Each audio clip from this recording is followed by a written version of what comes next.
এই মুহূর্তে সারা বাংলাদেশে ছাত্রদের যেই অবস্থান, সে অবস্থানটা যত দিন যাচ্ছে তত কিন্তু এটা ঝামেলার দিকে পাকাচ্ছে। গেল কয়েকদিন আগে ডক্টর ইউনূস তিনি বলছিলেন যে তোমরা এবার ক্যাম্পাসে ফিরে যাও। কিন্তু ক্যাম্পাসে ফিরতে না ফিরতেই আমরা যে দৃশ্য দেখলাম, এতদিন যে দৃশ্য দেখতাম ছাত্রলীগের হাতে বাকিদের, অথবা আহ, কি বলা হয় যে জামাত শিবির অথবা ছাত্র দলের তারা যেভাবে লাঞ্ছিত হতো ছাত্রলীগের হাতে, মানে গত কয়েকটা বছর, ঠিক একই দৃশ্য আমরা আজকে দেখলাম আমাদের সাধারণ ছাত্রদের মধ্যে। এখানেও সমন্বয়ক সমন্বয়ক একটা খেলা। পাশাপাশি আন্দোলনে কি তোমরা আমাদের থেকে বেশি বড় নেতৃত্ব দিছো, অথবা ছোটখাটো ইস্যু নিয়ে আজকে ঢাকা কলেজ এবং আইডিয়াল কলেজের যেই কি বলে যে স্টুডেন্টরা যেই ঝামেলা পাকিয়েছে, আমি খুবই আশ্চর্য হয়েছি। সরকারের উচিত বিষয়গুলোকে খুবই স্ট্রংলি কন্ট্রোল করা, কারণ ছাত্র বয়সে যখন ক্ষমতা হাতে আসে তখন এটা কিন্তু ঝামেলা পাকায়।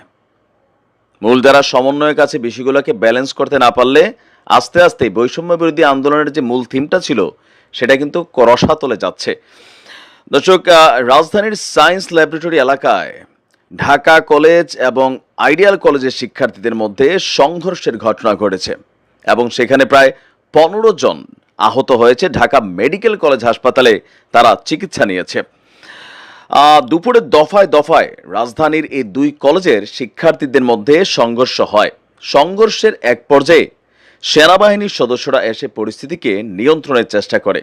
প্রায় 1.5 ঘন্টা যাবৎ আপনার তাদের এই সংঘর্ষের ঘটনা ঘটে, আর এর ফলে সায়েন্স ল্যাবরেটরি থেকে নীলক্ষেত মোড় পর্যন্ত সড়কে যান চলাচল সৃষ্টি হয়। আপনার সংঘর্ষের মূল কারণটা কি? ঢাকা কলেজের শিক্ষার্থীরা বলছে সকালে ঢাকা কলেজে একাদশ শ্রেণীর শিক্ষার্থীদের নবীনবরণ অনুষ্ঠান ছিল। সেখানে আইডিয়াল কলেজের কয়েকজন শিক্ষার্থীও এসেছিলেন, আর এখানে কথা কাটাকাটির জেরে আইডিয়াল কলেজের শিক্ষার্থীদের সামান্য মারধর করা হয়। বিষয়টি ঘটনাস্থলে মীমাংসা করা হয়েছিল, কিন্তু আইডিয়াল কলেজের শিক্ষার্থীরা সেটি মেনে নেয়নি। পরে তারা সায়েন্স ল্যাবরেটরির মোড় এলাকায় এসে জড়ো হন, আর সেখান থেকে ঢাকা কলেজে হামলার চেষ্টা করেন, আর এতে আমাদের অনেক শিক্ষার্থী আহত হয়েছে। অপরদিকে আইডিয়াল কলেজের শিক্ষার্থীদের অভিযোগ, ঢাকা কলেজের শিক্ষার্থীরা আমাদের ক্যাম্পাসে এসে ভাঙচুর করে আমাদের কলেজের বিলবোর্ডটাও খুলে নিয়ে গেছে। পরে তাদের সাথে কয়েক ঘন্টা দফায় দফায় সংঘর্ষ হয়েছে। আর এই মুহূর্তে হাসপাতালে, ঢাকা মেডিকেল কলেজ হাসপাতালে অনেকে চিকিৎসাধীন আছেন। আর নিউ মার্কেট থানার ভারপ্রাপ্ত কর্মকর্তা বলছেন কথা কাটাকাটির জেরে ঢাকা কলেজ এবং আইডিয়াল কলেজের শিক্ষার্থীদের মধ্যে সংঘর্ষের ঘটনা ঘটেছে। এখন আমরা ভিডিওতে যেটা দেখেছি, সেখানে আমরা দেখেছি যে আপনার আইডিয়াল কলেজের যেই কি বলে যে সাইনবোর্ডটা, সেটা কিন্তু ঢাকা কলেজের স্টুডেন্টরা সাথে করে নিয়ে যাচ্ছে। এখন প্রশ্ন হচ্ছে যে কেন আসলে এই যে একটা পরিস্থিতি, আমরা এতদিন যেটা বলতেছিলাম যে নতুন বাংলাদেশ, বাট নতুন বাংলাদেশের যে সার্বিক পরিস্থিতি এই ছাত্রদের কারণে বিভিন্ন জায়গায় তৈরি হচ্ছে। 3 দিন পরে মানুষ বলা শুরু করবে তো ছাত্রলীগ আর তোমাদের বৈষম্য বিরোধী ছাত্রদের এগুলোর মধ্যে পার্থক্য কি? শুরু তো হয়েছে, কন্ট্রোল নাই, পুলিশ কাজ করছে না, র্যাব ঠিকমতো ডিউটি পালন করছে না, প্রশাসনকে ইউনিভার্সিটিগুলোতে অনেক ভয় পেতে হচ্ছে। আর কোনো জায়গায় যদি পুলিশ কোনো রকম অ্যাকশনে যায়, সেইখানে পাবলিকলি আরেকটা রিয়াকশন তাদের বিরুদ্ধে করা হচ্ছে।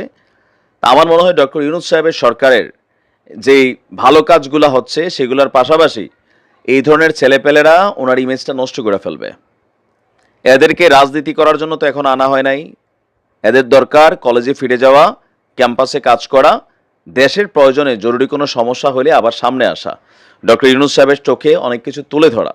কিন্তু যে দেখেন সমন্বয়কদের বিভিন্ন জায়গায় সফর নেওয়া, মারামারি, তারপর হচ্ছে দলীয় কোন্দল, দুই গ্রুপের সংঘর্ষ। তো এগুলো তো 3 দিন আগে ছাত্রলীগের কমিটি তৈরি করার সময় হইতো, বা ছাত্র দলের কমিটি নিয়ে আমরা দেখেছি বিভিন্ন জায়গায় দৌড়াদৌড়ি হচ্ছে, ওইগুলো নিউজ ফোকাস পাচ্ছে। আমাদের মিডিয়া এগুলো নিয়ে আবার কথা বলতে সাহস পায় না, মনে করে সমন্বয়কদের বিরুদ্ধে কোনো কথা বললে আবার কোন ঝামেলা হবে। কেন ঝামেলা হবে? বাক স্বাধীনতা আছে ভাই, কথা তো আমরা বলবোই, তাই না? দূর থেকে যেটা দেখি সেটা সমালোচনা করতে হবে। ছাত্রদেরকে ব্যালেন্সে আনতে হবে, কন্ট্রোলে আনতে হবে। এদের কাজ পড়াশোনা, পড়াশোনা করো। এর বাহিরে আপাতত অন্য কোনো কাজ যেটাতে সংঘর্ষ হতে পারে এগুলো থেকে বিরত থাকো। বিদ্যুৎ খাত নিয়ে দীর্ঘদিন যাবৎ বেশ কিছু সংকট ছিল। বলা হয়ে থাকে বিদ্যুতের ম্যারাডোনা, আমাদের কি বলা হচ্ছে ব্যারিস্টার আন্দালিব রহমান পার্থ সংসদে বলেছিল বিদ্যুতের ম্যারাডোনা কোন গ্রুপ? Summit group. আর এই সামিট গ্রুপের যিনি মালিক তিনি আপনার সিঙ্গাপুরের শীর্ষ ধনীদের মধ্যে 7 জনের মধ্যে সম্ভবত একজন, আমি নাম বললাম না, ভাসুরের নাম মুখে আনতেনি, কিন্তু বিদ্যুতের এই ম্যারাডোনা গ্রুপ গত 3 মাসে যে কাহিনী করছে, কাহিনীর পরে আবার এই যে 270 কোটি টাকা ক্যাপাসিটি চার্জ দাবি করছে, এইটা আসলে সরকার কিভাবে ডিল করবে? এই কুইক রেন্টালের যে বিদ্যুতের শুভঙ্করের ফাঁদ ছিল, সেই ফাঁদ গলার মধ্যে চাপ লেগে গেছে। আদানি গ্রুপ মেসেজ দিচ্ছে $50 কোটি তারা সরকারের কাছে পাওনা। ওদিক দিয়া আপনার ত্রিপুরার যে মন্ডুবাদ আমাদের এদিক দিয়ে খুইলা দিছিল, এই ত্রিপুরা নাকি আমাদের কাছে কত কোটি রুপি পাওনা, বিভিন্ন জায়গা থেকে খালি পাওনা। এর মাঝখানে এতদিন যাবৎ যারা লুইটা পাইটা খাইয়া অভ্যস্ত হয়ে গেছে, তাদের আবার দেখা দিচ্ছে আরেক ঝামেলা। দর্শক, এই মুহূর্তে গত 3.5 মাস ধরে সামিট গ্রুপের একটি ভাসমান এলএনজি টার্মিনাল থেকে গ্যাস সরবরাহ বন্ধ রয়েছে। এতে জাতীয় গ্রিডে এলএনজি সরবরাহ প্রায় 500 মিলিয়ন ঘনফুটের মতন কমে গেছে। ফলে দীর্ঘদিন যাবৎ শিল্প কলকারখানায়, বিদ্যুৎ কেন্দ্র, সিএনজি স্টেশন এবং আবাসিকে তীব্র গ্যাস সংকট চলছে। দেশে বিদ্যমান গ্যাস সংকটের মধ্যে এলএনজি টার্মিনাল বন্ধ থাকায় গ্যাসের স্বাভাবিক সরবরাহ রাখতে হিমশিম খেতে হচ্ছে পেট্রোবাংলাকে। সামিট গ্রুপ একাধিকবার ঘোষণা দিয়েও টার্মিনালটিকে সচল করতে পারেনি। এমনকি বন্ধ সময়ের জন্য ক্যাপাসিটি চার্জ বাবদ সামিট গ্রুপ প্রায় 270 কোটি টাকা তারা দাবি করেছে। কোনো গ্যাসও দিচ্ছে না, চুপচাপ বসে রয়েছে। মাসে কত? 90 কোটি টাকা। চিন্তা করছেন কিভাবে সেক্টর তৈরি করে লুটপাটের খেলা চলতেছে? এখন আমাদের যিনি কি বলা হয় যে এই মুহূর্তে বিদ্যুৎ, জ্বালানি ও খনিজ সম্পদ মন্ত্রণালয়ের উপদেষ্টা আছেন মোহাম্মদ ফাউজুল কবির খান। তিনি আপনার সামিট গ্রুপকে 15ই সেপ্টেম্বরের মধ্যে টার্মিনালটিকে চালু করার কড়া নির্দেশনা দিয়েছেন।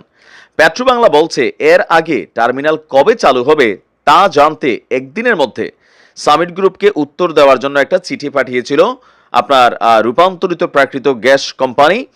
চিঠিতে তারা বলেছে বিকল টার্মিনাল সচল করার বিষয়ে সামিট গ্রুপ অদক্ষতার পরিচয় দিয়েছে। টার্মিনালটি দীর্ঘ সময় বিকল থাকায় দেশের ক্ষতি হচ্ছে, বিদ্যুৎ, সার এবং শিল্প কারখানাতে চাহিদা মেটানো যাচ্ছে না, ফলে দেশের অর্থনৈতিক প্রবৃদ্ধিও বাধাগ্রস্ত হচ্ছে। এ বিষয়ে জানতে চাইলে সামিট গ্রুপের কর্মকর্তারা বলছেন জ্বালানি উপদেষ্টার বেঁধে দেওয়া সময়ের মধ্যেই টার্মিনালটিকে চালু করা হবে। টার্মিনালটি ক্ষতিগ্রস্ত হওয়ায় কয়েক মিলিয়ন মার্কিন ডলার নাকি সামিট গ্রুপের লোকসান হচ্ছে।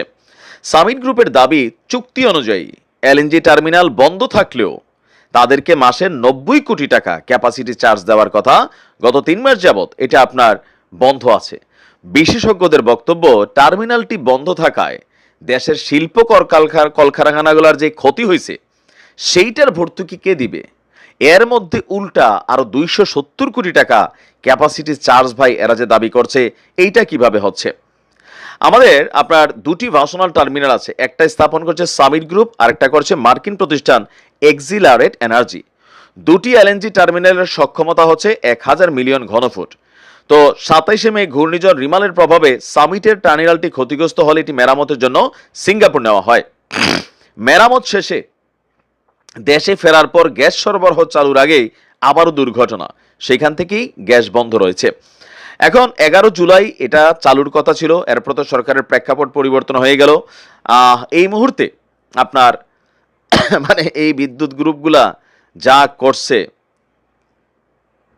আমরা যদি দেখি জ্বালানি বিভাগের একজন জ্যেষ্ঠ কর্মকর্তা বলছেন প্রায় 3.5 মাস ধরে টার্মিনাল বিকল হওয়া নিয়ে অত্যন্ত অস্বস্তিকর।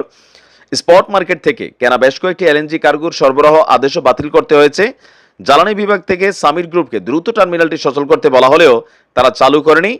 খামখেয়ালি করার সুযোগ না পায় এটা সরকারকে দেখতে হবে। জি, অনেক কিছু দেখতে হবে।